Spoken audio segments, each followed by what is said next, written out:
Ito yung mga niluto natin mga idol. Tortang talong at saka crispy burger sisig. Oh, di ba? Sarap. Sarap yung anghang.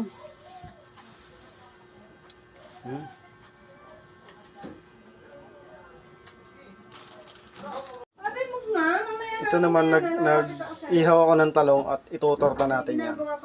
Yan yung nakababad na sa itlog yung mga idol. Sarap niyan. Ayan, nakasalang na yung ating tortang talong mga idol. So, naka low fire lang siya.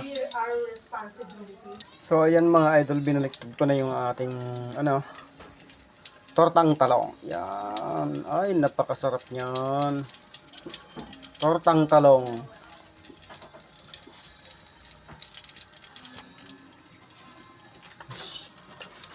Yan, hinango ko na mga idol para hindi na hanguin ng iba. Yan, ready to eat na mga idol. Si tortang talong, napakasarap niyan.